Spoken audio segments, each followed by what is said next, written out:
Hi friends, my name is Cindy and I am one of the children's librarians at the Portland Public Library Children's Room. And today we're going to read Henry and Mudge, the first book by Cynthia Rylant. Henry had no brothers and no sisters. "I want a brother," he told his parents. "Sorry," they said. Henry had no friends on his street.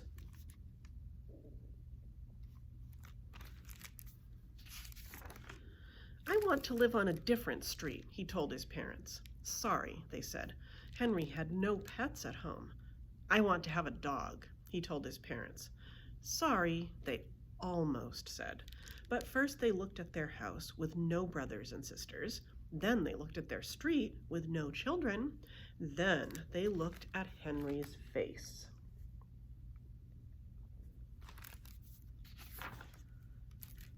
Then they looked at each other. "Okay," they said. "I want to hug you," Henry told his parents, and he did. Mudge. Henry searched for a dog. "Not just any dog," said Henry. "Not a short one," he said. "Not a curly one," he said. "And no pointed ears." Then he found Mudge. Mudge had floppy ears, not pointed. And Mudge had straight fur, not curly. But Mudge was short. "Because he's a puppy," Henry said. "He'll grow." And did he ever? He grew out of his puppy cage. He grew out of his dog cage. He grew out of 7 collars in a row. And when he finally stopped growing,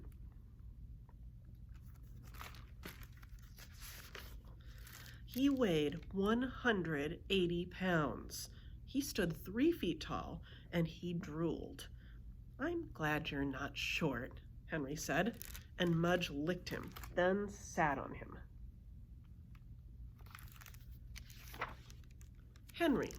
Henry used to walk to school alone. When he walked, he used to worry about tornadoes, ghosts, biting dogs, and bullies. He walked as fast as he could. He looked straight ahead. He never looked back. But now he walked to school with Mudge.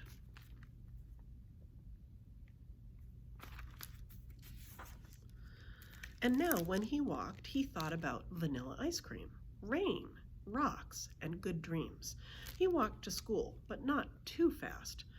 He walked to school and sometimes backward. He walked to school and patted Mudge's big head, happy.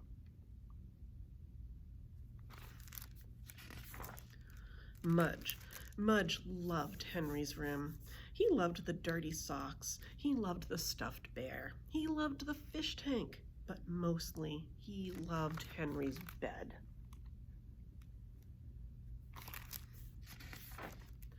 Because in Henry's bed was Henry.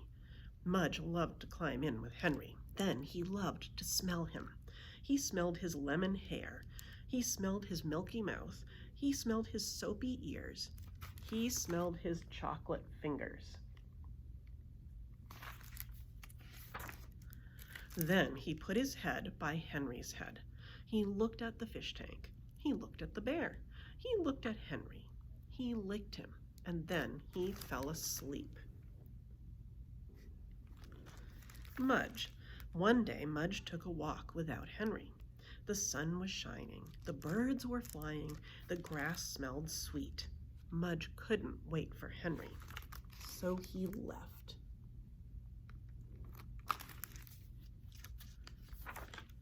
He went down one road, sniffing the bushes, then down another road, kicking up dust.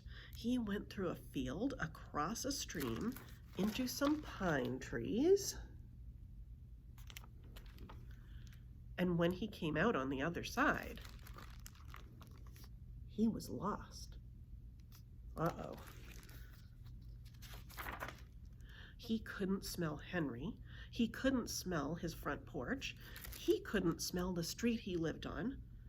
Mudge looked all around and didn't see anyone or anything that he knew. He whined a little. alone without Henry. Then he lay down, alone without Henry. He missed Henry's bed.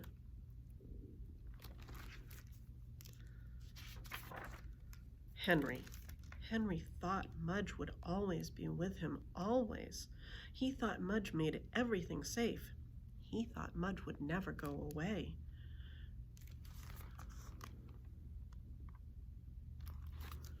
And when Mudge did go away, when Henry called and called, but Mudge didn't come, Henry's heart hurt. And he cried for an hour. But when he finished crying, Henry said, "Mudge loves me. He wouldn't leave. He must be lost." So Henry walked and walked, and he called and called, and he looked for his dog Mudge. He walked down one road, then another road. The sun shone as Henry ran through a field, calling and calling. The birds flew past as he stood beside a stream, calling and calling. And the tears fell again as he looked at the empty pine trees for his lost dog. "Mudge," he called one last time. And Mudge woke up from his lonely sleep and then came running. Henry and Mudge. Every day when Henry woke up, he saw Mudge's big head. And every day when Mudge woke up, he saw Henry's small face.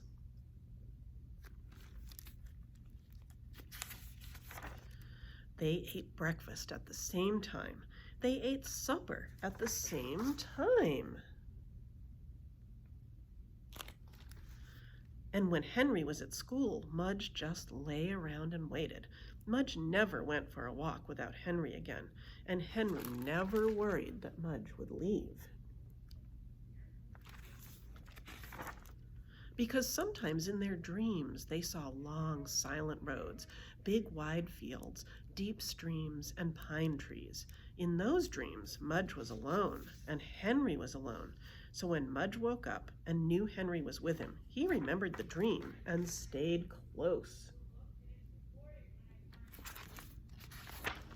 And when Henry woke up and knew Mudge was with him, he remembered the dream and the looking and the calling and the fear, and he knew he would never lose Mudge again. The end. That was the end of Henry and Mudge, the first book, by Cynthia Rylant. My name is Cindy, once again, and I am one of the children's librarians at Portland Public Library in the children's room. And I hope that you'll come back again for another Henry and Mudge book tomorrow. Thanks for stopping by, friends. Bye-bye.